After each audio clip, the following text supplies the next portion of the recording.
Hi everyone, here are your official notes for section 7.1 and 7.2. We're going to be putting these together because they kind of go hand in hand.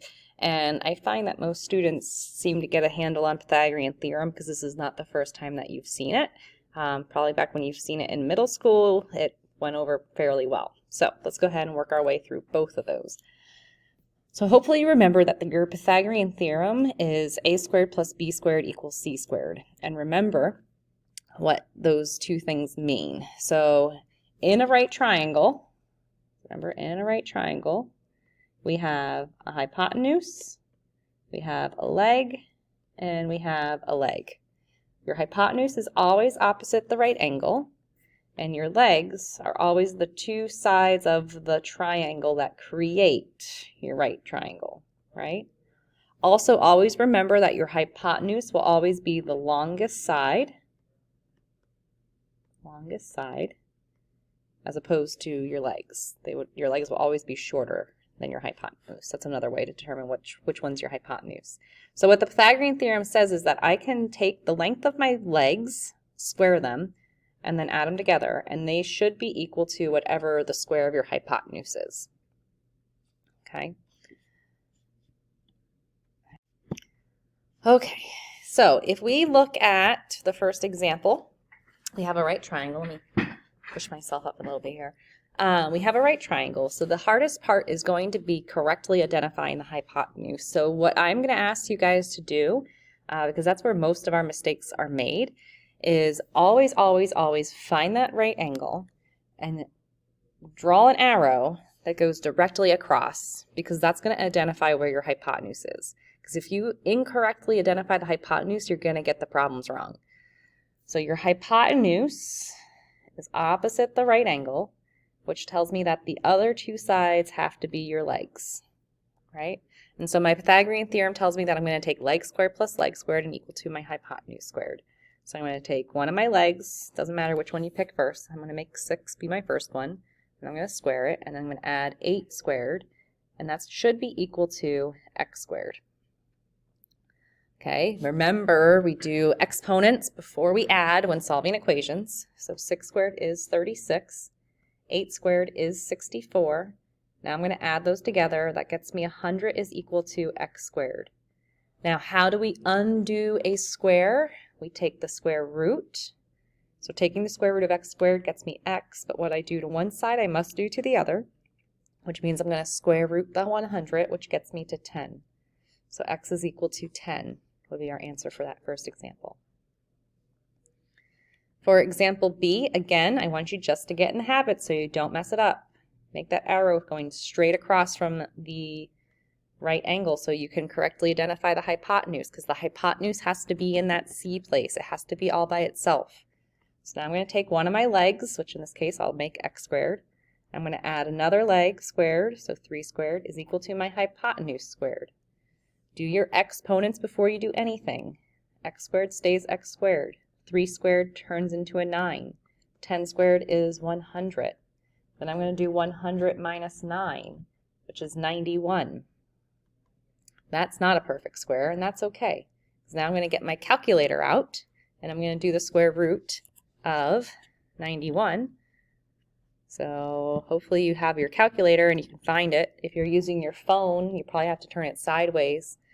So I'm going to do the square root of 91. Everybody check to make sure that you can find the square root of 91. So it's about 9.5 if I had to round to one decimal place. So my answer for x is 9.5. Okay. All right. Let's go ahead and throw in a word problem. It says a 16-foot ladder rests against the side of a house and the base of the ladder is 4 feet away. Approximately how high above the ground is the top of the ladder? Okay, so we've got ourselves a house. Here's my house.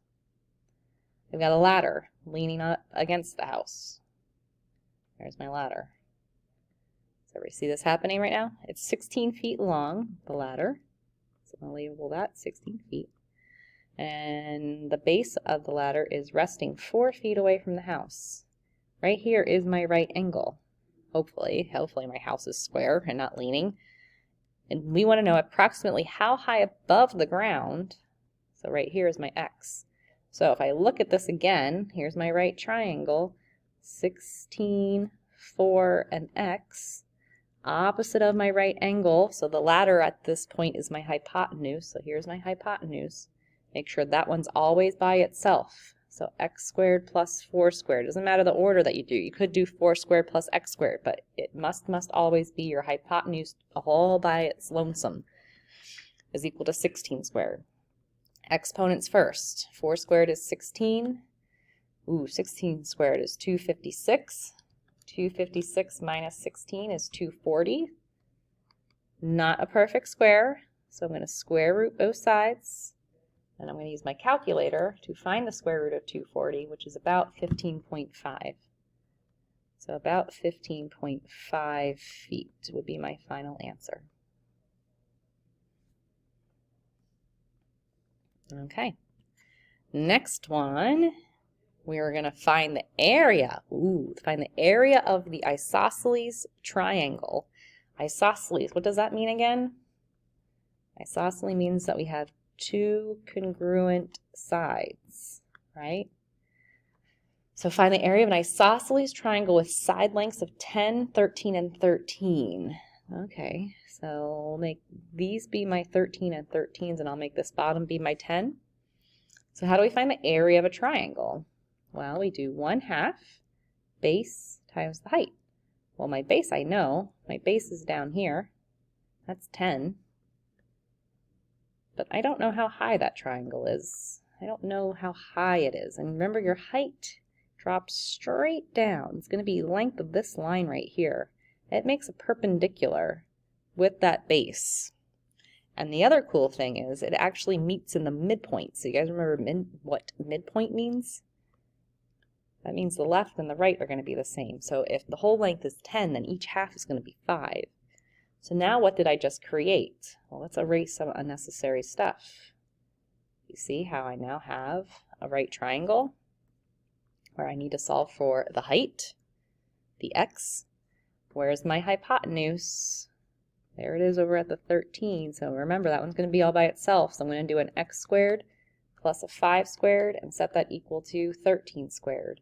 Exponents first. X squared plus 25 is equal to 169. 169 minus 25 is 144. That is a perfect square. So when I go to square root that, I'm going to end up getting 12. So my height, my unknown height, which is what we just solved for, is 12.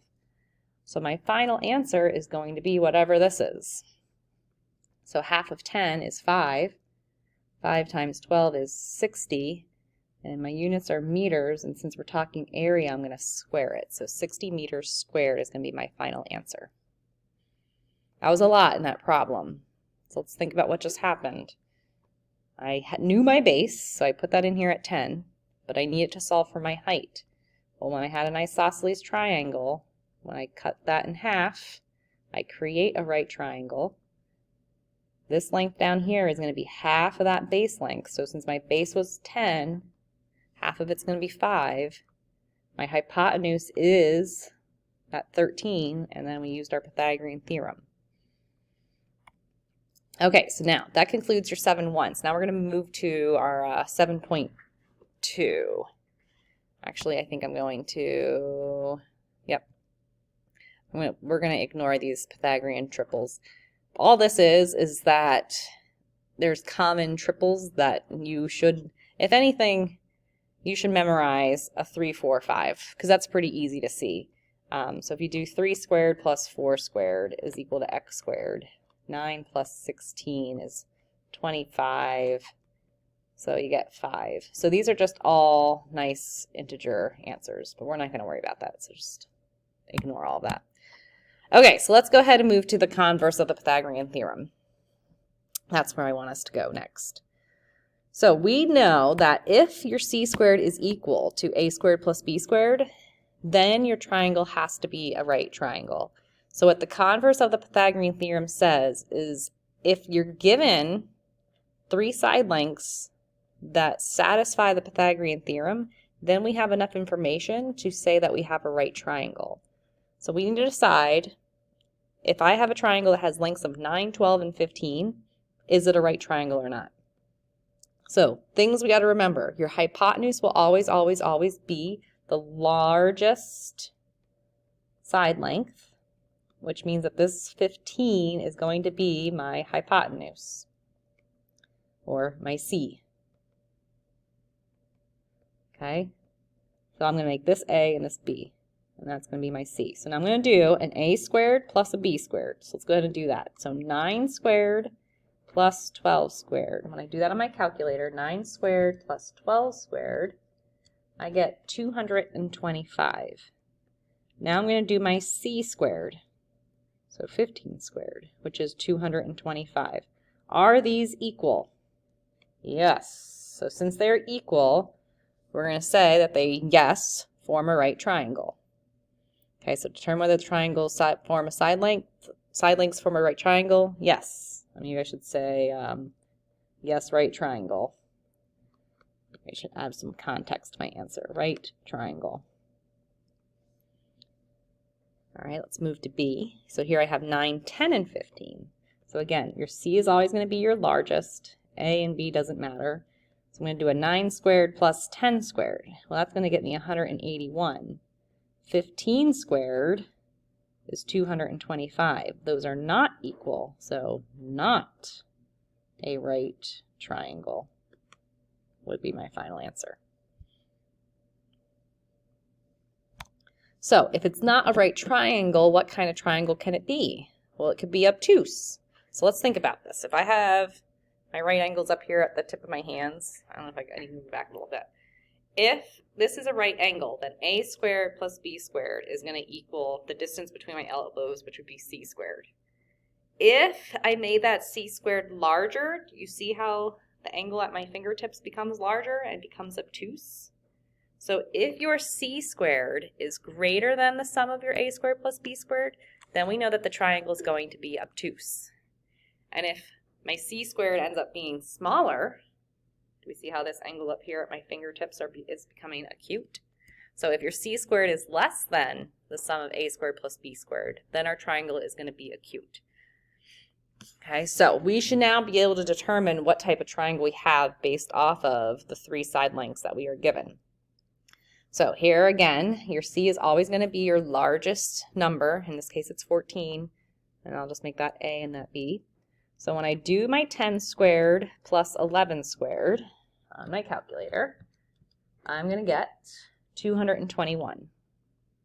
And then when I do 14 squared on my calculator, I get 196. They are not equal, so it's not a right triangle. So eliminate that. So now I'm down to just acute or obtuse. Well, my C is smaller than the sum of the other 2. So when your C is smaller, it's going to be a cute little triangle, right? If that's how you want to remember it, smaller. Oh, look how small it is. It's so cute, right? So this is going to be an acute triangle. Let's try number 2. So again, make sure your largest number is always your C. There's my A, there's my B. So if I do my 12 squared plus 16 squared on my calculator, I get 400. When I do 20 squared on my calculator, I also get 400. So since they are equal, it's going to be a right triangle. Let's look at number 3. I've got 4, 7, and 9. Again, my largest is going to be the C. It doesn't really matter which is A or B. So when I do 4 squared plus 7 squared on my calculator, I get 65. When I do 9 squared, I get 81. Since my 81 is larger, when it's larger, you're obtuse or obese, obtuse. I don't know. I'm just trying to pull something together for you to remember it. So this is an obtuse. Wow, that C squared was so obtuse, right? Obtuse triangle. All right, so that concludes your notes. So Pythagorean Theorem, A squared plus B squared equals C squared. And then make sure you always identify your hypotenuse correctly. And then 7.2 is your converse. So is that a right triangle Is it an acute triangle or is it an obtuse triangle?